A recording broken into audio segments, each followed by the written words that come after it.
Ipinapasyal ko naman muna kayo dito sa Calgary Olympic Parks sa Alberta, Canada, ano. O ngayon habang pinapasyal ko kayo, ito muna ang topic ko sa inyo, di ba? O ito, pagka yung mga tisay, di ba? Pagka gusto niyo talaga yung mga tisay, kinakailangan talaga sa mga tisay para tumagal ang relationship nyo. Kasi mga tisay talaga, body counts yan eh. Pag hindi nagustuhan ng tisay, ang performance level mo at mahina ka, one night stand ka lang, o kaya ka lang, pang body counts, numero ka lang, maaring pang 100 ka, pang 200.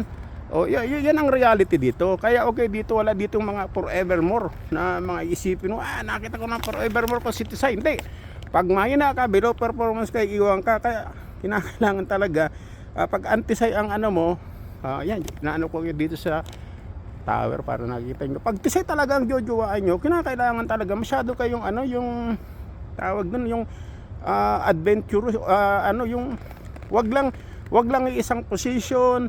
Kailangan medyo ka talaga, yung may skill ka talaga. Hindi po pwede yung bagito ka na rubuki ka na pagkatawanan ka ng tisay, kasi expert na yan, professional yan. Kumbaga sa boxing, ang datingan yan talagang pambansang kamao.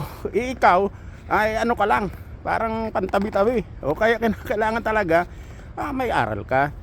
Sinasabi ko sa inyo kasi yan ang reality. Kaya bihira ka makakita talaga ng tisay na ang jowa Asian o Pinoy, o lalo ng mga basta't mga Asian. Hindi nila masyadong feel talaga mga Asian.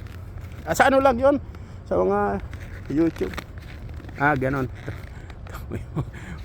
Na iniikot-ikot ko lang, parang yan, mga umiikot-ikot. Hey bro, how you doing? Yeah, so eto, may mga rin pala, umiikot-ikot ko lang para kaya pagka naandito kayo, may kasamang antisay, malamig, di ba? O pag dinala ka sa bahay, kinakailangan talagang yung importante yung di ka huwag kang mabilis, huwag yung yung 2 second. Kailangan medyo matikman niya sa yung tinatawag na mag-climax, yung mag-orgasm, para talagang habol-habol nga hanapin ka. Kasi kung hindi, mas gugustuhin pa niya yung mga sex toys nila kaysa sa'yo kasi dito ang mga babae dito, wala akong nakita ng tisay na walang sex toys May mga sex toys talaga sila. Kaya sila yung pag ginamitan ka ng gano'n, ibig sabihin mahina ka. Pero kaya kinakailangan magaling ka talaga sa foreplay, magaling ka sa yung kailangan yung marunong kang humalik, o yung intimate. Kasi ang mga tisay pagka hindi sila na satisfy sa iyo, iiwanan ka talaga.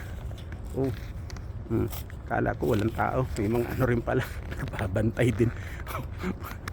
Pero wala, pag nandito tayo hanggang tingin lang sila, tabi sila kasi mas matikas tayo sa kanila. Di ba?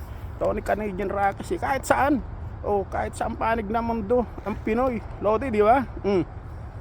Tabi sila. Itong Tony Canadian Rockies, di ba, yung mga pormahan na ganyan,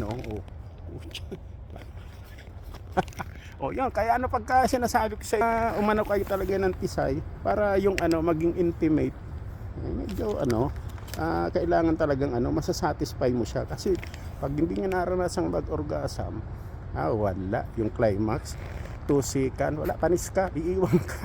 Yan lang naman, advice lang naman yan ni Tony Canadian Rockies. At Merry Christmas sa anmang kayo sa mundo. At advance Happy New Year na din tuloy.